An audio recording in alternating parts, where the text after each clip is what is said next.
Akkam jirtu daawwattoota keenya ardaan gaazexeessitoota keenya irraa eegalee jira. Ardaa gaazexeessitoota keenya har'aatiin keessumattuu egaa waggaa 88ffaa yeroo humni qilleensa Itoophiyaa itti hundaa'e sababeeffachuudhaan kan nuti mari'achaatiin turru. Keessumattuu egaa humni qilleensa Itoophiyaa waggaa 88 har'aa dura kan inni hundaa'e akka humna qilleensa Itoophiyaa jedhamuudhaan imala akkamii keessa darbee humni qilleensa Itoophiyaa seenduubee akkamiiti kan inni qabu, rakkoowwan humna qilleensa Itoophiyaa mudataa turanii fi amma humni qilleensa Itoophiyaa sadarkaa maalirra jira dhimmoota jedhan kana kaasneetu yeroo qabnu keessatti mari'achaatii waliin turra.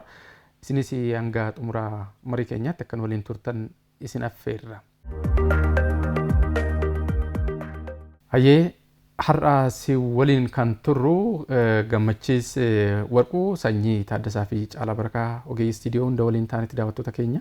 Egaa jalqaba irratti baga nagaan dhuftan. Baga nagaan dhufte. Baga guyyaa kanas geessan.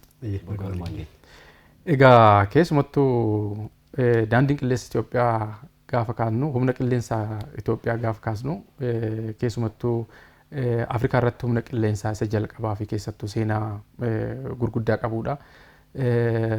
Amma Itoophiyaan gama maqaa sanatti deebi'uudhaaf sochii ishiin gochaa turte maal fakkaata? Har'a ammoo sadarkaan humna qilleensa Itoophiyaa maalirra jira kan jedhu kaasneetu yeroo qabnu keessatti mari'achaa turra. Keessumattuu bara kana humni qilleensa Itoophiyaa waggaa 88ffaasaa guyyoota amma keessa jiru kanatti sirna garaagaraatiin kan inni kabajaa jiru. Keessumattuu guyyaa boruu immoo gaafa 6 jechuudha. Agarsiisa garaagaraa fi sirnoota garaagaraatiin kan inni kabaju. Keessumoonni biyyoota Afrikaa garaagaraa fi biyyoota garaagaraa irraa affeeramanis sirna kana irratti ni hirmaatu. Keessattuu dhaadannoowwan garaagaraa yookiin immoo mootowwan dhaabbattoo garaagaraa kan isaan qaban keessumattuu kan baay'ee nama kakaasu humna qilleensa Itoophiyaa keessatti waan akkasii arguun hedduu nama jajjabeessa. Keessumaa samiin keenya kan jedhu armaan dura fiilmii dookumantarii humna qilleensa Itoophiyaatiin wal qabatu tokko kan daawwachaatiin turre, daawwattoonni keenyas kan arma dura beekan jechuudha. Dabalataan ammoo keessattuu sadarkaa 0 irraa kaanee gootota ijaarraa we train pilot from 0 to hero kan jedhullee dhaadannoo isaaniiti. Gama biraatiin ammoo egaa keessaayyuu kunneen dhaabbattoo yookiin immoo kan mootoo dhaabbataa haa ta'an malee humni qilleensa Itoophiyaa kan ayyaana guyyaa hundeeffama isaa waggaa 88ffaa bara kana kabaju dhaadannoo humna qilleensa wareegamaan biyya utubee yookiin immoo biyya ijaare kan jedhuun kan inni kabaju jechuudha bara kana. Mee jalqaba irratti gara guyyaa ayyaana kanatti osoo hin dhufin yookiin immoo sirna kabaja ayyaana kanatti osoo hin dhufin dura seenduubessa maal fakkaata? Egaa wanta tokko ka'umsa qaba. Humni qilleensa Itoophiyaa eessarraa ka'eetu eessa ga'e? Akkamitti sadarkaa kana ga'uu danda'e? Maal keessa darbe? Yoomis hundaa'e kan jedhu kaasnee osoo laallee kan jedhu yaadni sanyiin mee maal fakkaata? Humni qilleensaa yeroo amma keessa jirrutti miti yeroo addunyaan hin qaroomne jedhamuttu yookaan baroota naannoo 1850 booda akka lakkoofsa warra Awuroopaatti yeroo sana eegalee samii kana to'achuudhaaf yaalii garaagaraa turan. Sana dura garuu qaroomanii qorannoon hawaa keessa taasifamu turaniiti kan jiranii. Sana booda dhawataanidha. Akkaataa kamiin immoo boqonnaa lammataatiin sochii samii kana keessa jiru to'achuun danda'ama yookaan immoo hawaa keessatti qorannoon taasifamu akkamiin jabaachuu qabaa kan jedhu irraa jala ka'etti hojjetamaa dhufe. Egaa humna qilleensaa yoo jedhamu baay'eensaa dandeettii waraanaa, teekinooloojii waraanaan akka wal qabatu hin beekama. Akkaatuma sanaan egaa biyya keenyattis keessumaa bara mooticha Haile Sillaasee shaakalli kun akka eegalame hin beekama. Yeroo sana egaa mooticha Haile Sillaasee dhimmoonni daangaan wal qabatan akka jiran hin beekama. Dhimmoota daangaa dabalatee immoo dhaqeema birmadummaa Itoophiyaa kabachiisuudhumaa dhafuu dandeettiin qilleensa yookaan samii keessatti nuti qabnu humni qilleensaa nuti ijaarru akkuma humni lafoo ijaaramu samii irrattis humni waraanaa ijaaramu barbaachisaa ta'ee waan argameedha fi mooticha Haile Sillaasee yeroo sana hojii bal'aa hojjetan. Akkasuma immoo yaa federeeshiniin yeroo sana ture sin beekama Eertiraa waliin walitti kan nuti turre daangaa sana hordofee rakkoon jiru jira. Eertiraan immoo amalumaan naannoo galaana diimaan kan isheen walitti baatu dhiibbaan yookaan wal gaarreeffannaan garaagaraa yeroo sanatti naannoo sana tureera. Sana hordofuudhaan mooticha Haile Sillaasee yeroo sana egaa humna qilleensaa Itoophiyaan ka jalqabaa akka hundeeffatu waggaa 88 dura akka hundaa'u taasisanii Egaa raajalaan teekinooloojiiwwan keessumaa mooticha Haile Sillaasee immoo hariiroo isaan qaban biyyoota Awurooppaa garaagaraa kana waliin Ingiliziin dabalatee kan isaan walitti siqan jira. Naannoo sanarraatii meeshaaleen garaagaraa akka galan humni qilleensa ammayyaawaa ta'e Itoophiyaa keessatti akka hundaa'uu fi birmadummaa Itoophiyaan qilleensa irraan qabdu akka kabajamuuf yookaan amansiisaa akka ta'uudhaa fi hojii bal'aa hojjetaniiti kan isaan jiran. Yeroo sana keessatti egaa humni qilleensa Itoophiyaa yeroo sanatti hundaa'uunsaa maqaa addaa inni nuuf kenne yeroon sun haala akkamii keessa turan biyyoonni Afrikaa kan jedhu. Amma kaa teekinooloojii nuti yeroo sana hidhanne otoo hin taane kan ilaallamu akkamirra turan biyyoonni Afrikaa yeroo sana sadarkaa isaan irra turan. Biyyoonni Afrikaa yoo xiqqaate walakkaadhaa ol ta'an hiyyummaa hamaa keessa kan isaan turani. Kolonii hamaa keessa kan isaan turani. Koloniin immoo kallattii fi alkallattiidhaan karaa garaagaraati kan inni ibsamu. Kolonii yaadaa jala turaniiru. Kolonii yaadaa qofaan muutii kolonii dinagdee jala turaniiti kan isaan jiran. Eeggattummaa cimaatu ture Afrikaa keessa yeroo sanatti. Itoophiyaan immoo yeroo sanatti humna qilleensaa birmadummaa biyya kunaaf kabachiisaa jettee itti amantee teekinooloojii yeroo sana guutuutti madaala jedhamus baatu teekinooloojii jabaa ta'e hidhatteeti yeroo sana sochii eegaltee yeroo sana ka'uun eessa dhaqqabee kan jedhu booda irratti deebina. Akkuma amma jalqaba irrattis kaasne kan inni bifa ammayyaatiin qindaa'ee humni qilleensa Itoophiyaa bifa ministeeraatiin raayyaa humna qilleensa Itoophiyaa jedhamuudhaan ministeera sadarkaa ministeeraatti kan hundaa'e bara mootichaa keessa haa ta'u malee san duras egaa keessumattuu humni qilleensa Itoophiyaa gaafa xiyyaarri humna qilleensaa gara Itoophiyaatti seentu biyyoota Afrikaa kan biroo akkuma kaasnee ilaaluu dandeenya. Keessumattuu sadarkaa biyyoonni hedduun kolonii jala gaafa turanii Itoophiyaan humna qilleensaa akkasii kan isheen hidhachuu dandeesse. Kana keessatti keessumattuu biyyoota kanneen biroorraa humnumti qilleensaa jedhamu maali mataan isaa?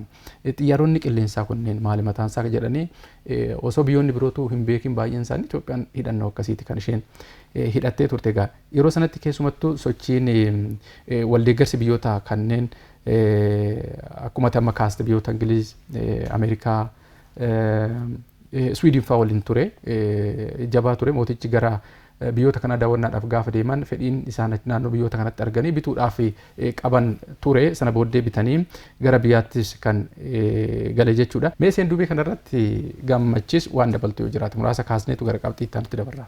Humni qilleensa Itoophiyaa waggoota 88 dura jechuunis bara 1928 kan inni hundeeffame. Waqtii sanatti beekamaadha biyyooti Afrikaa hedduun akka biyyaatti illee hundaa'uutii hin dandeenye sababa kolonii irraa kan ka'e jechuudha.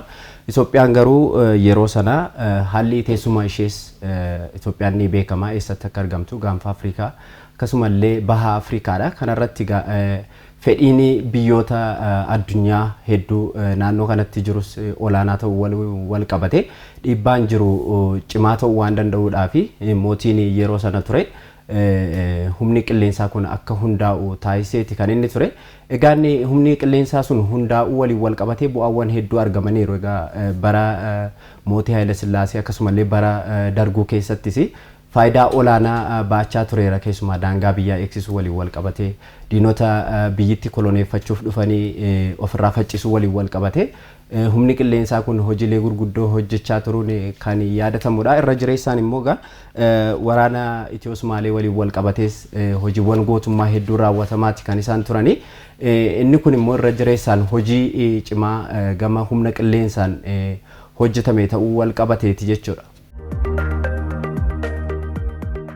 Humni qilleensa Itoophiyaa akkuma amma kaasne yeroo weerara Xaaliyaanii waan wal qabatu Xaaliyaan gaafa Itoophiyaa weeraruuf turte keessumattuu san dura hariiroo fi waldeeggarsi jabaanis ture sana booddee balaliistonni yeroo sanaas keessa turan balaliistota lammiilee biyyoota alaatu ture gaafa walitti bu'iinsi yookaan koloniin sun sirni koloneeffannaa sun jalqabamu balaliistonni Itoophiyaa keessa turan kan lammiileen biyyoota biroo sun ajoonni isaan turanii dhiisaniiti gara alaatti kan isaan deeman jechuudha. Egaa kana booddee sanarraa kaaseetu mootichi Haile Sillaasee lammii Itoophiyaa biyya alaatti leenji'ee ture kan keessumattuu maqaansaa Mishiikaa Biichaa jedhamu si'a jalqabaatii fi ajajaa humna waraanaa humna qilleensa Itoophiyaa jalqabaa akka ta'an isaan muudaman kan isaan taasisanii sana booddee keessumattuu egaa hojiin bifa haaraadhaan gurmeessuu humna qilleensa Itoophiyaa kan inni itti fufe jechuudha. Keessumattuu sana booddees immoo adeemsa keessa darbaatii kan dhufe mootichis egaa aangorra fonqolfamanii booddee sirna dargiitu dhufe sirna dargii keessattis immoo humni qilleensa Itoophiyaa humna qilleensa baay'ee jabaadha kan inni ture keessumattuu biyyoota Itoophiyaa irra darbee biyyoota kanneen birootiifis immoo deeggarsa jajjabaadha kan inni taasisaatiin ture biyyoota gara biroottis akkuma amma nagaa eegsisuudhaaf biyyoota birootti duulan keessaayyuu Taanzaaniyaan kolonii Poorchugaal jala gaafa ishiin turte humni qilleensa Itoophiyaa gama sanatti imaluudhaan daangaa qilleensa Taanzaaniyaa eegsisuudhaaf qooda guddaadha kan inni baachaatiin ture. Yaadattoota Baacaa Hundeeffaan waraana sanarratti keessumattuu Itoophiyaan seenaa guddaa kan isheen galmeessiste walitti waraana qilleensarraa taasisuudhaan xiyyaaratti humni qilleensaa kan Somaaliyaa rukutuudhaan kan isheen deebiste gara Dirdaawaatti gaafa isaan dhiyaataa turan taankota isaanii rukutaatii gootota deebisan hedduudha kan isaan jiran kan seenan isaanis amma humna qilleensa Itoophiyaa keessatti qindaa'ee jiru jechuudha. Kanaaf egaa sirna dargii keessatti maal fakkaata kan jedhu akaasuma jedheen sanyii. Bara dargii keessa Itoophiyaan humna qilleensaa boca biraa qabu yookaan immoo dandeettii biraa qabu teknooloojii adda hidhate kan isheen hundeeffatte jechuun ni danda'ama. Bara dargii keessa sababni isaa tokko ideoloojiin siyaasaa biyyi keenya hordoftu jijjiirameeti kan inni jiru. Ideoloojii siyaasaa yookaan immoo bara mooticharraatee gara sirna siyaasaa sooshaalistii jedhamutti kan nuti jijjiirame yookaan ilaalchi siyaasaa Itoophiyaa keessa jiru shifti ta'e tootaalii jechuun ni danda'ama. Warri yeroo sanatti ilaalchi siyaasaa sooshaalizimii hordofan immoo biyyoota akka yeroo sana gamtaa Sooviyeet dabalatee biyyoonni naannoo sana jiran hedduun isaanii ilaalchi siyaasaa sooshaalizimiidha kan isaan tarkaanfachiisan. Kanaaf hidhannoon teknooloojii keenya illee kanneen umurii dheeraa qaban kanneen immoo teknooloojiin isaanii yeroo sana bituu danda'an yookaan yeroo sana waliin deemanidha jechuun ni danda'ama. Fakkeenyaaf amma haga ammaatti illee meeshaalee qonnaa yeroo sana Sooviyeet Yuuniyeenii irraatii Itoophiyaa galan maqaan isaanii hanga ammaadhaan dhaaman ni jiru. Fakkeenyaaf amma gosumti baabura midhaan daakuu amma yeroo sanaaf ammaa tokko miti. So hidhannoomti teknooloojii keenyaallee hidhannoon teknooloojii kan humna qilleensaa ijaaruuf taasifamullee waan biraa ta'aati kan inni dhufe. Sanaan dabalataa amma dur humni qilleensaa keessumaa bara mooticha keessaa tajaajila inni kennu rakkoon nageenyaa ammaataa jedhame yookaan waraanatti baanee lollee injifanne jiraachuus baatu tajaajila inni kennaa ture tajaajila liimit ta'edha. Liimit ta'uu caalaa immoo naannoo namoota maqaa humna qilleensaatiin naannoo namoota firoota mootii naannoo sana kan tajaajila kenna. Guutuutti garuu ilaalcha Itoophiyaa tajaajiluu kan jedhu humni qilleensa Itoophiyaa walakkeessaan illee kan inni ilaalchi sun illee develop ta'aa dhufe yeroo sana keessadha jechuudha. Gama teknooloojiitiin jabaataa dhufeera ilaalchaan yookaan immoo ani humni qilleensaa kun Itoophiyaadha kan inni bakka bu'u yookaan Itoophiyaaf dhaabata kan jedhu ilaalchi yeroo sana illee kan inni shaakalamu eegalee jechuudha. Ilaalchi Itoophiyaa deeggaruu sun Itoophiyaaf hojjechuu sun teknooloojiidhaan gama tokkoon fooyya'eeti kan jiru. Egaa gootummaa jajjabaas kan inni galmeessuu jalqabe immoo yeroo sana maaliif biyyi keenya dhimmoota daangaan wal qabatee yeroo garaagaraatti qoramaatti kan isheen turte bara mootii keessas qormaanni garaagaraa turaniiru. Bara dargii keessa immoo inuma ammaate dhimmoonni daangaan wal qabatan hedduutu turanii weerara hedduutu shaakalamee weerarri shaakalame sun hedduu isaan immoo kan fashalsan humna qilleensaati. Egaa beekumsa yookaan teeknikatti humni qilleensaa humna lafoo deeggaree waraanaa yookaan immoo weerara biyya tokkorraa biyyatti yaalamu kan itti to'atu ibsa bal'aas kan barbaadus ta'u humni qilleensa Itoophiyaa bara dargii keessa gootummaa inni hojjete gootummaa yoom bakka hin bu'amnedha. Gootummaa jabaanis kan inni akka seenaatti haasa'uu dandeessu yeroo sana keessa. Waraanni Ziyaad Baaree karaa karramaarraadhaanii hagam kiiloomeetira hagam akka inni Itoophiyaa seenee turee fi gootonni yeroo sana turan irra deddeebiin kanneen akka Baacaa Hundeeffaati sila kaastee hedduu kaasuun ni danda'ama.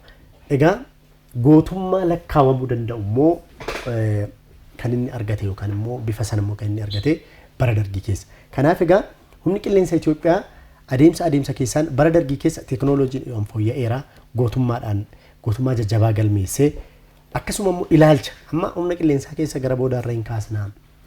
Yaanni Itoophiyaan bakka bu'ee jedhu kan inni jalqabe yeroo sana maaliif amma bara TPLF keessa rakkoon humna qilleensaa keessatti irra deddeebiin ka'aa ture olaantummaan garee wayii tureeraadha. Dhaabbileen akkasii immoo ilaalcha waloo qabaachuu danda'u isaan irra jira. Dhimmi raayyaas kan ka'uuf kanaafi.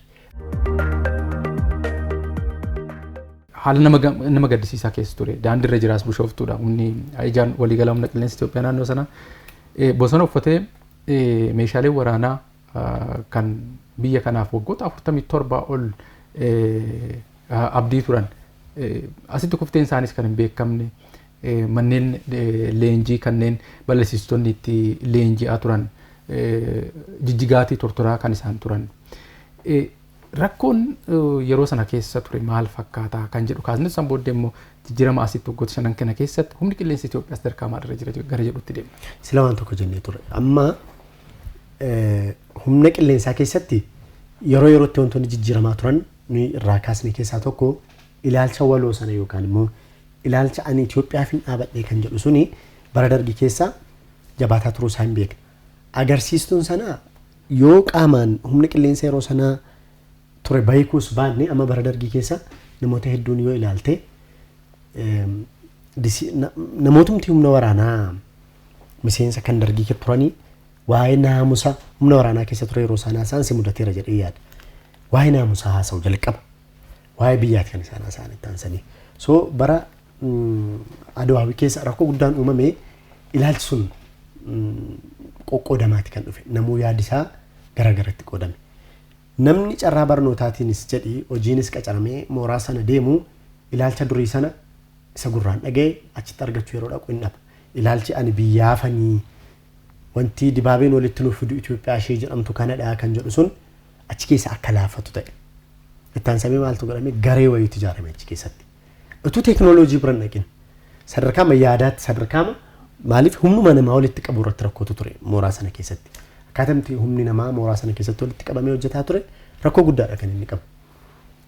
Hin beektan Leetinaal Jeneraal Yilmaa Mardaasaa jijjiiramaan akka gara aangootti dhufanii yookaan immoo gara humna qilleensaa akka deemaniin namoota bara 2006 akka lakkoofsa biyya kanaatti humna qilleensaa keessaatii hir'ifaman shira garaagaraatiin hir'ifaman walitti qabanii mariisan.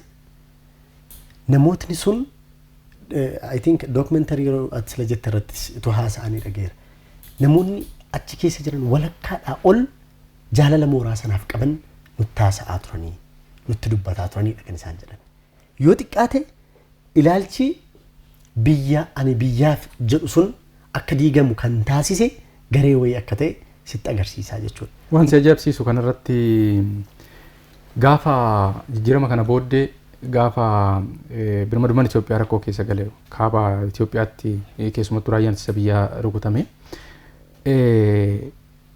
humnoonni balaliistonni xiyyaara Itoophiyaa kan humna qilleensa Itoophiyaa kan yeroo dargii turan Adwaa'iidhaan kan biyya ari'amanii ba'an rakkoon kun gaafa mudatu biyya bakkeetti dhufanii humna qilleensa Itoophiyaa seenanii Itoophiyaan yeroo sanatti waan nama ajaa'ibsiisu humna xiyyaara bararee ittiin lolu iyyuu hin qabdu turte. Rakkoo guddaatu kan inni ture. Tokko humni qilleensaa gammachiisaa ittiin achi keessatti argitee natti fakkaata mooraa keessatti inni guddichi dhaabbatee jiru isa ittiin dhukaasu yookiin immoo kan boombii ittiin dhukaasu hin qabu ture. Ogeessi sun achi dhufanii bakka inni jiru nan beekaa ani waan kana suphuu hin danda'a jedhanii dhufanii gaafa iddoo sana seenan Leetinaal Jeneraal Yilmaa Mardaasaa akkuma kaasan doozaraan bakka qaamni sun citeetti dhokatee ture qoffuranii gabaasaniin booddee ogeessi sun ofii isaaniitiif taa'anii qulqulleessanii suphanii hojiirra akka oolu taasisan. Lammiilee akkasitti biyya jaallatanii fi yeroo rakkinaa biyyaaf oolan ammallee atiin achi keessatti hojiirra jiru natti fakkaata. Kanaaf egaa ilaalchi nama akka garagaratti diigamu taasise bara Adwaawii keessa rakkoo guddaan ture. Ilaalchi ani biyyaafani yookaan ani kanneen tajaajilaa jiru biyya kana ilaalchi jedhu akka diddiigamu taasise namuu yaadni isaa bakka bakkatti diddiigamee kanaaf Leetinaal Jeneraal Yilmaa Mardaasaa isaanumtuu seenaa akkamii akka isaan dabarsanii bakka kana gahan namoonni hedduun ni beeku. Akkaataa kamiin dhiibamaniitii humna ajaja waraanaa gara kaaba jiru naannoo Bahar Daar buufatee jirutti akkaataa kamiin dhiibamanii deemanii maal immoo wanti isaan akka isaan dhiibaman isaan taasise kan jedhu waan beekaniif waan beekan immoo waan hojjetaniif waan beekumsa qaban immoo tuun qusatiin biyya kana waan tajaajilaniif dhiibamaniiti achi deemanii jijjiiramaan booda as deebi'anii dhufaniiti beekumsa isaanii isa dhugaa isa baratan ittiin biyya isaanii tajaajilaa jiru. Sosoon suni humni waraanaa cimaa ta'e akka hin qabaanne nu taasise. Kufaatiin kun keessumattuu imaamataa fi tarsiimoo mataa isaatirraati kan inni maddu. Nu barbaachisu nu barbaachisa sadarkaa jiru dhaabbata biyya utubaa ture qaxanaa kanarratti qaxanaa intarastiin garaagaraa gammachiisa kuma kaasee irra jiru kanarratti balbala galaanaa osoo hin qabaatiin meeshaaleen garaagaraa ormaan to'atamee gaafa galu humna qilleensaa nu barbaachisu sadarkaa jedhutti ga'uun sun kufaatii humna qilleensa Itoophiyaa yeroo adda waa'eetiif qooda guddaadha kan inni gumaache. Lammaffaa ogummaa fi beekumsaan hoogganuu dhabuu mataan isaa rakkoo kanaaf saaxilee jira. Humni qilleensaa kan inni hoogganamuu qabu saayinsii mataa isaa nama hubatuu danda'u, saayinsii mataa isaa nama beekuu danda'u. Haa ta'u malee garuu siyaasaa fi sadarkaa garaagaraatiin kan inni hoogganamaa ture rakkoo kana keessatti kufuu akka danda'e keessa tokko isa kanaadha. Egaa jijjiirama asitti immoo keessumattuu dhaabbilee Itoophiyaa bifa haaraatiin ijaaramanii sadarkaa ga'umsa Itoophiyaan akka biyyaatti biyya guddoodha irra ga'uu qabdu ta'an keessa tokko humna qilleensa Itoophiyaatiin. Egaa humni qilleensa Itoophiyaa keessumattuu raayyaa ittisa biyyaa ministeera raayyaa ittisa biyyaa jalatti isa keessa isa tokkodha. Humni lafoo akkuma jirutti humni qilleensaa jira akkasumas humni galaanaa jira keessumattuu immoo teekinooloojiidhaanis jira. Amma damee shanaffaan immoo humna dirooniinis jira kan addatti ajajaa mataasaa qabu jechuudha. Kanaaf egaa jijjiirama asitti gurmaa'insi humna qilleensa Itoophiyaa maal fakkaata kan jedhutti ceenee ilaallu jedheeni keessaayyuu lakkoofsa warra faranjii bara 2018 asitti egaa jijjiiramni biyya kanatti dhufeen booddee jalqaba irratti ramaddiidhaanis wal qabatee ogummaadhaan ga'umsaan humni qilleensa Itoophiyaa hin barbaachisaarra darbee ijaaramee hanga maqaa Itoophiyaa ga'u ta'uu qaba kan jedhudha. Bara 2022 humni qilleensa Itoophiyaa Afrikaa keessa isa dursaa ta'e ijaaruu kan jedhu kaayeffateeti kan hojiitti galame. Egaa keessumaayyuu hojiileen gama kanaatiin immoo waggoota 5 kana keessatti hojjetamu maali kan jedhu kaasuun barbaachisaadha. Mooraan sun mataansa humni qilleensaa ijaa waliigala humna qilleensa Itoophiyaa bakka amma jiru Bishooftuun sadarkaa inni irra ture arginee jirra. Caakkaa uffatee daandiin keessa hin jiru. Yeroo tokko tokko humna qilleensaa xiyyaarumti illee eessa qubateetu eessa ka'ee geggeessuu danda'a kan jedhu. Waan nama ajaa'ibsiisu ogeeyyiin naannoo jiran kan isaan ibsan. Humni qilleensa Itoophiyaa yeroo sanatti halkan loluu hin danda'u yookiin waraana geggeessuu hin danda'u. Sa'aatii 12 qofa yeroo ifaan kan waraana geggeessuu danda'u. Baay'een isaanii anaaloogiidha kan turan. Addunyaan immoo sadarkaa sanarra ceeteeti kan isheen jirtu. Hidhannoon mataansaa hidhannoo agamiitu ture kan jedhu rakkoodha kan inni ture. Egaa keessumattuu haaromsa ijaarumsa humna namaatiin wal qabatee hojii guddaan naannoo sanitti hojjetame. Humna namaa bifa haaraadhaan ijaaru, hidhannoo waraanaa bifa haaraadhaan ijaaru, infiraastireekcharii waraanaa bifa haaraadhaan ijaaru. Kanneen wal qabatee hojii bal'aan achi keessatti hojjetamaati kan inni ture. Mee gammachiis waan naannoo jijjiiramaan asitti akkamitti kaasta akkamitti hubatta? Haa ta'u akkuma sinuu kaaftanii jijjiirama as keessumaa waggoota 5 asii mootummaan mooraama sana duwwaadha kan deemee harka galfate malee siistamooti jiran hundumtuu diigamaniiru. Meeshaaleen hin jiranii, infiraastireekchariin bu'uuraaleen misoomaa mooraa sana keessa humna qilleensaa sanaaf barbaachisu hin jiru. Sana akka haaraatti deemee fudhateetti kan hundeesse jechuun ni danda'ama. Egaa akka Itoophiyaatti waggoota 5 asii dhaabbilee riifoormii gaggeessanii bu'aa qabeessa yookiin immoo kanneen milkaa'an keessaa tokko jechuun kan danda'amu humna qilleensa Itoophiyaati. Humni qilleensa Itoophiyaa kun egaa jalqaba kufaatii isa mudate kana haala kamiin furuu akka danda'u diriirsuudhaan egaa imaammata ofiisaa bocuudhaan hojiilee garaagaraa hojjechaa tureera. Inni jalqabaa infiraastireekcharii yookiin immoo bu'uuraalee misoomaa mooraa sana keessa jiranii haala kamiin deebisee dhaabuu akka danda'udha. Hojiilee gama kanaan hojjetamanis hojii salphaa jedhaman miti. Daandiirraa eegalanii bakka qubannaa xiyyaarotaa waliin wal qabatanii akkasumallee bakka suphaa fi bakka barnootaa aviyeeshinii akaadaamiin humna qilleensa Itoophiyaa bakka barattoota yookiin immoo namoota gahoo ta'an itti oomishuu danda'anii deebisee hundeessuu danda'eera. Kana waliin wal qabatees egaa akaadaamiin humna qilleensa Itoophiyaa bifa haaraadhaan hundaa'uu waliin wal qabate yeroo ammaa humni qilleensa Itoophiyaa barattoota gahumsa cimaa qaban akkasumallee ofirra darbanii biyyarra darbanii illee biyyoota ollaaf illee kanneen muuxannoo qooduu danda'anii kanneen gahumsa cimaa qaban hedduudha kan oomishaati jiru. Kuni akka ta'u kan taasise immoo inni jalqabaa bu'uuraalee misoomaa barnootaa kanneen jedhaman ni jiru achi keessatti. Isaanis laaboraatoorii, manneen kitaabaa akkasumallee imaammata barnootaa haaraa bocuudhaan hojiileen bal'aa hojjetamaniiti kan isaan jirani kana dura egaa akkuma caalaa nu kaastee anaaloogii turan siistamoota ittiin barachaa turan. Yeroo ammaa immoo addunyaan siistama sana keessaa beera tootaalii addunyaa dijitaalaa keessa waan seenee jiruu fi siistama sanatti seenuudhaa fi dirqama barattooti barachaa yookiin immoo mooraa sana keessatti guddachaa mooricha tajaajiluu danda'ani siistama yeroo ammaa yookiin immoo atmosferiin addunyaa keessa jirtu sana keessa seenuutii qabu. Innis digitaalaayizeeshinii waan ta'eef jechuudha. Kanaaf meeshaaleen waraanaa meeshaaleen xiyyaara waraanaa yeroo ammaa kan isaan hojiirra ooluu danda'an kan isaan functional ta'uu danda'an siistama dijitaalii ta'e waan ta'eef barattooti kutaa baratan keessatti meeshaalee dijitaalaa kanaan kanneen simuleeshin jedhaman waliin wal qabatee haala kamiin shaakaluu akka danda'an hojiileen bal'aa hojjetamaniiti kan isaan jirani. Kana qofaa miti egaa kutaan suphaallee ni jira. Hundeeffamaas yookiin immoo mootummaa jijjiiramaatii asii kutaan suphaa xiyyaara waraanaa bifa haaraatiin kan inni hundaa'e. Innis egaa kana dura xiyyaaroti sababoota garaagaraan faayidaa ala ta'anii akkasumallee xiyyaaroti sirnoota darbaniin faayidaa ala yookiin immoo akka dhabamsiifaman taasifamanii deebi'anii kutaa suphaa sanatti seenanii humnootuma yookiin immoo ogeessota mooraa sana keessatti barataniin deebi'ee akka suphamu taasifameeti kan inni ture. Meeshaaleen waraanaa yookiin immoo xiyyaarri waraanaa kana dura faayidaa ala ta'an yookiin immoo sababoota garaagaraadhaan rakkoon isaan mudate gara biyya alaatti ni ergamu yookiin immoo ogeessota biyya alaatii fiduudhaan biyya keessatti akka suphaman taasifamaati kan isaan turan. Kun immoo baasii guddaa kan baasisudha. Xiyyaarri waraanaa tokko yoo xiqqaate haga doolaara miiliyoona 16 haga 20 kan fixudha bituudhaaf. Suphuudhaafis akkasuma miiliyoona 10 ol akkuma miidhaa isaa irratti hundaa'uudhaan baasii guddaa itti ba'a jechuudha. Yeroo ammaa garuu humni qilleensa Itoophiyaa barattoota akadaamii aviyeeshinii sana keessatti ofiisaa barsiisuun guutummaan guutuutti suphaan xiyyaara waraanaa kun kutaama sana keessatti ogeessota biyya keessaatiin baasii tokko malee achumatti akka suphamu taasifameera. Kun jijjiirama guddaa kan ifaan mul'atudha jechuudha. Anis daawwachuudhaaf carraa waan hin argadhee fi iddoo sanatti hojiilee gurguddaadha kan hojjetamanii xiyyaara waraanaa qofaa osoo hin taane bakka sanatti kan suphamanii xiyyaarri geejjibaallee ni suphamu.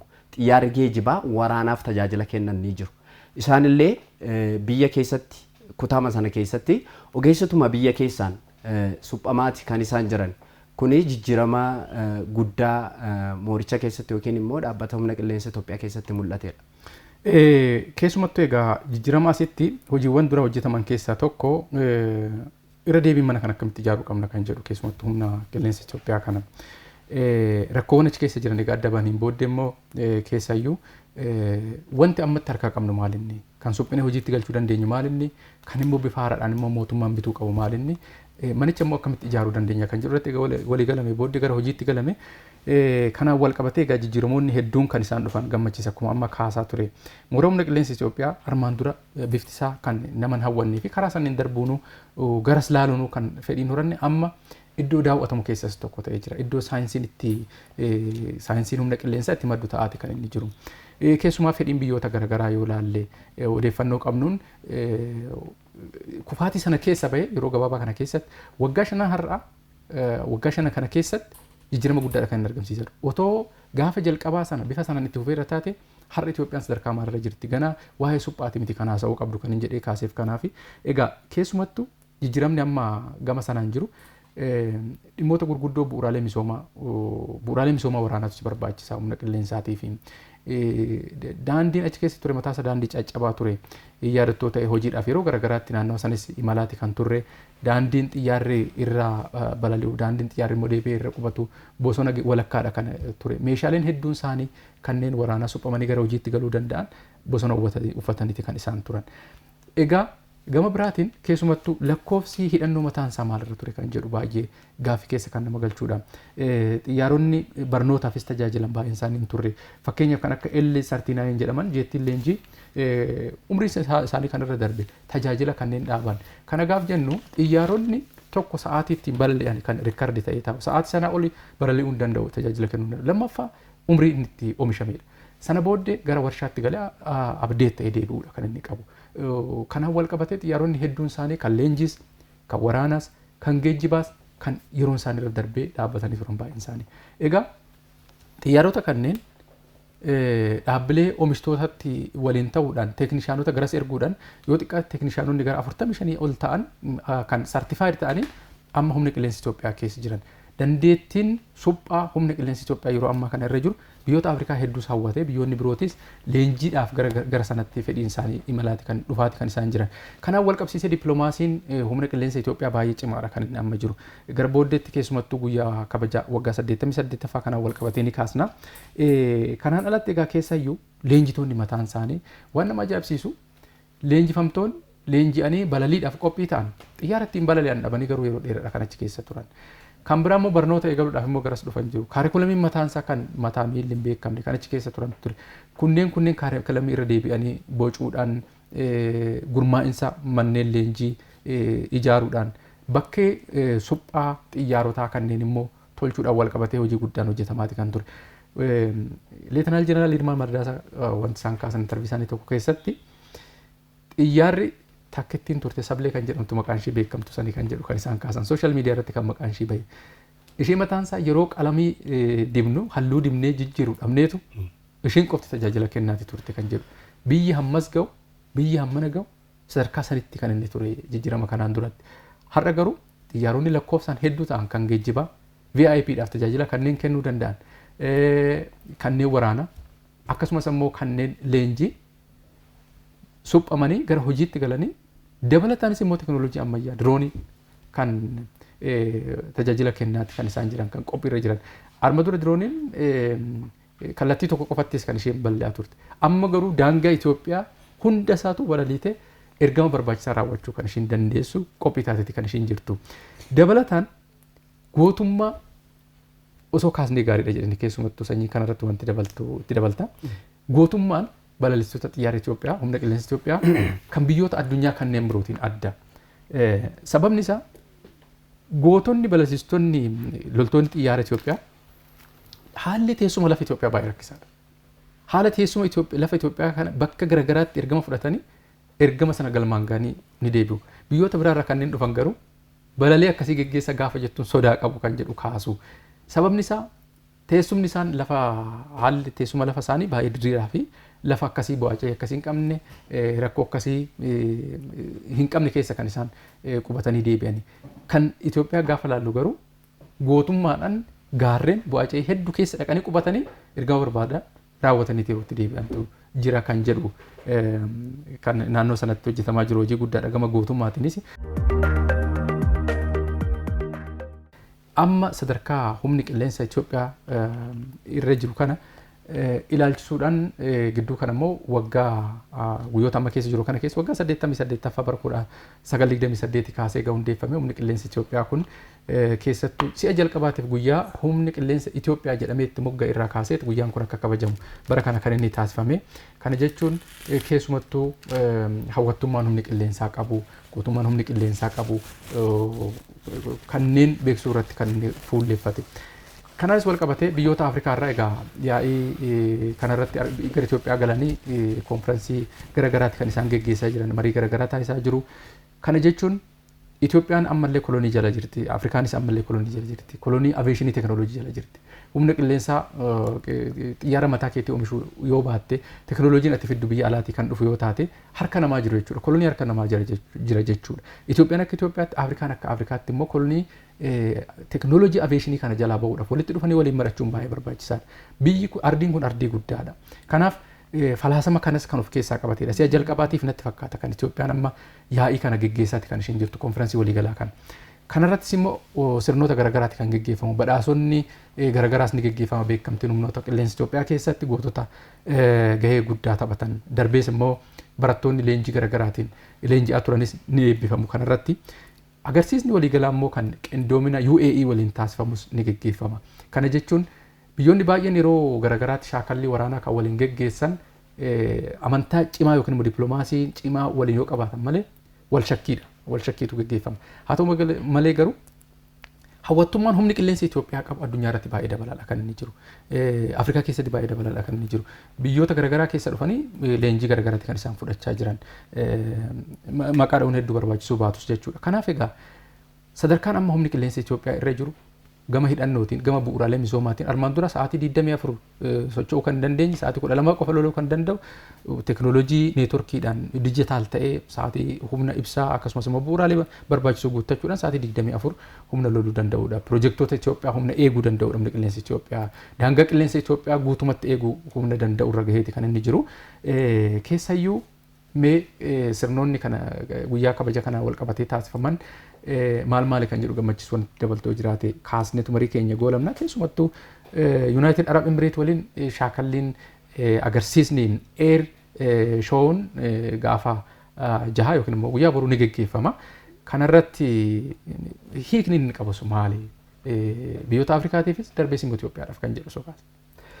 haa ta'u gama dippiloomaasii waliin wal qabatee keessumaa humni qilleensa Itoophiyaa biyyoota ollaa fi akkasumallee biyyoota fagoo waliin walitti dhufeenya jabaa uumaati kan inni jiru. Dippiloomaasiin lafumaa ka'ee hin dabalu yookiin immoo hin hir'atu akkaataa jabinaa fi laafina dhaabbata yookiin biyya tokko irratti kan hundaa'udha. Egaa yeroo dhiyoo as garuu humni qilleensa Itoophiyaa biyyoota garaagaraa waliin walitti dhufeenya dippiloomaasii walitti dhufeenya waliin shaakaluu muuxannoo wal jijjiiruu hedduu gaggeessuu irratti kan inni argamu. Kun akka ta'u kan taasiseef ammoo hojiiwwan bu'uuraa humni qilleensa Itoophiyaa hojjetanidha. Hojiin bu'uuraa inni jalqabaa kan yeroo isaa waliin deemu kan yeroo isaa madaalu siistama yeroo isaa madaalu waliin kan deemu siistamoota diriirsuu akkasumallee humna ijaaruu waliin wal qabateeti ogeessota gahaa ta'e ijaaruu waliin wal qabateeti.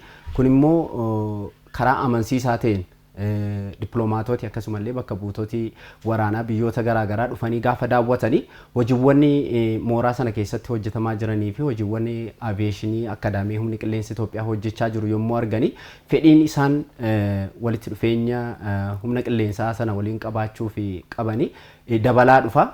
Kanarraa kan ka'e egaa akkuma tikaaste United Arab Emirates akkasumallee biyyoota garaagaraa waliin wal qabatee yeroo ammaa biyyoota Afrikaa hedduu waliin humni qilleensa Itoophiyaa walitti dhufeenya cimaa uumeeti kan inni jiru. Egaan tibbana keessumaa guyyaa boorii ammoo guyyaa hundeeffama isaa yookiin immoo bara hundeeffama isaa waggaa 88ffaa ni kabaja. Kan waliin wal qabatees egaa qophiin garaagaraa taasifamaa tureera, fooramiin garaagaraa gaggeeffameera, agarsiifni balallii humna xiyyaaraa akkasumallee gaggeeffamaati kan inni ture naannoo mooraa sana keessatti jechuudha. Hirmaannaan guddaan keessumaa kana waliin wal qabatee hojjetamanii dhimmoota dippiloomaasii waliin wal qabatanidha. Bu'aan gama sanaan argamaa jirus keessumaa daawwatanii duwwaa deebi'uu qofaa osoo hin taane ogeessota isaanii gara biyya kanaatti erganiillee shaakalsiisuudhaaf trend yookiin immoo akka leenji'anii fi fedhii isaan mul'isaa turanii fedhii guddaa yookiin immoo ol ka'ee mul'atudha jechuudha. Kun akka ta'u kan taasisee fi hojiiwwan bu'uuraa achi keessatti hojjetamanii ta'anidha. Sanyii akka waliigalaatti kanarratti wanta kaastu keessumattuu egaa guyyaan hundeeffama humna qilleensa Itoophiyaa waggaa 88ffaan keessattuu sirna garaagaraatiin kan inni kabajamaa jiru. Kanaan wal qabatee biyyoonni Afrikaa 26 ta'an kan affeeramanii jiru. Humna ajajoota humna qilleensaa biyyoota kanneeniiti kan isaan asirratti hirmaatanii. Egaa Itoophiyaadhaaf immoo hiika maaliiti qaba kun kan jedhu osoo kaasne jedhee gama galiitiinis teekinooloojiinis. Humna qilleensaa yeroo jedhamu amma yeroo baay'ee namni waraana qofaan walitti fida. Humni qilleensaa teekinooloojiidha. Humni qilleensaa birmadummaadha. Sun beekamaadha. Biyyoonni hedduun isaanii humna qilleensaatiin yookaan immoo dandeettii qilleensa kanarratti qabaniin teekinooloojii biyya qilleensarra diriirfataniin misooma isaanii eeggatu. Nageenyummaa lammiilee isaanii eeggatu. Itoophiyaan misooma kan fedhe yoo dhiiste illee hidhi guddichi laga Abbayyaa eegumsa humna qilleensaati kennee barbaadu. Eegumsa lafoo otoo hin taane jechuudha. Qilleensa rawaa hunduu waan ta'eeti jiruuf. Tokko sanaaf humna qilleensaa piroojeektii sana qofaa miti piroojeektii sana eegee birmadummaa Itoophiyaa kabachiisu ijaaruudha kan barbaadu. Kanaaf bara jijjiiramaa boodasii dameewwan riifoormii jajjabaan irratti hojjetamanii fi dameewwan xiyyeeffannaa argatan keessumaa damee nageenyaa fi tikaatiin wal qabatee damee xiyyeeffannoo argatan keessaa isa tokko. Itoophiyaan kanaaf dippiloomaasii dhimma humna qilleensaa kanaan wal qabatee addatti biyyoota hedduu waliin yoo ilaalte damee teekinooloojiitiin damee humna qilleensaa irratti Itoophiyaan hojjechuu akka barbaadu biyyoota hedduudhaaf akka offeriitti yookaan akka carraattis kan dhiyaatan keessaati damee dippiloomaasii yeroo hojjetamu damee garaagaraa irratti ni hojjetama. Akka advaanteejii tokkootti biyyoota hedduuf kan dhiyaatu Itoophiyaan isa kanaadha. Maaliif damee kana irratti Itoophiyaan hojii bal'aa hojjechuu barbaadde asii teekinooloojii hedduu burqisuu barbaadde. Kanaaf dameen kun xiyyeeffannoo kenna argatee jiru. Kana bara jijjiiramaa boodasii dameewwan addatti irratti hojjetaman keessaa isa tokko guyyaa boree egaa sirnoota garaagaraan kabajamaa seenaan duudhaan achi keessa darbee yookaan immoo bu'aa bahii humni qilleensa Itoophiyaa keessa darbee agarsiifamuuf ni yaalama. Addatti immoo biyyoota keessumaa qorannoo yookaan immoo humna qilleensaa kanaan teekinooloojii qilleensarraa kanaan jaboodha jedhaman biyyoota akka Yuunaayitid Arab Emireet dabalatee ammoo biyyoota akkasii waliin immoo shaakala waloo fi agarsiisa waloo ni taasisu. Sun Itoophiyaaf bu'aa maalii qabaa? Biyyoonni akka Araba gamtoomanii kun raayis godhaa jiru yookaan ol ka'aati kan isaan jiran damee kanaan yeroo ammaa kana kan ilaaltu ta'e qorannoodhaanis ta'ee teekinooloojii yeroochi barbaadu jechuudhaan. Kanaaf biyyoota akkasii waliin Itoophiyaan ni hojjetti. Guyyoonni akkasii immoo guyyaa tokko qofa kan kabajaman yoo otoo hin taane teekinooloojiin achi keessa jiru dhaloonni beekuu danda'u irra jira. Sana beeksisuu fi caalmaatti ammoo bakka madda teekinooloojii taasisuudhaa fi irratti hojjetamuu qabaa jedhee yaada. Akka waliigalaatti humni qilleensa Itoophiyaa egaa humna qilleensa wareegamaa isaatiin biyya utubee dhaadannoo jedhu waggaa 88ffaa isaa hundeeffama isaati kan inni bara kana kabajaati kan inni jiru jechuudha. Keessumattuu Itoophiyaadhaaf irra darbee Afrikaadhaafis abdii guddaadha kan inni qabu. Itoophiyaan akkuma paan afrikaanistiidhaaf jalqaba paan afrikaanizimiidha balbala banti bilisummaa biyyoota Afrikaa hedduufis akkuma ka'umsa taate ammas gama kolonii aviyeeshinii biyyoota biroo jalaa bahuudhaa fi sochiin Itoophiyaan gama kanaatiin taasisaa jirtu biyyoota Afrikaa gama tokkotti fiduudhaaf hojjetaa jirtu kan jajjabeeffamuu qabudha. Keessumattuu indaastirii aviyeeshiniitiin guddinni Itoophiyaan amma gama waggoota 5 kana keessatti agarsiisaa jirtu hedduu jajjabeessaa kan ta'edha. Daawwattoota keenya mariin keenya ardaa gaazexeessitootaatiin keessumattuu hundeeffama humna qilleensa Itoophiyaa waggaa 88ffaa sababeeffachuudhaan taasisaa turre kana fakkaata. Kan isin waliin turre Sanyii Taaddasaa Gammachiis Warquu Caalaa Barakaaf akkasumas ogeeyyii istiidiyoo fi kaameraa hunda waliin taaneeti waan waliin turtaniif hedduu galatoomaa horaa bulaa.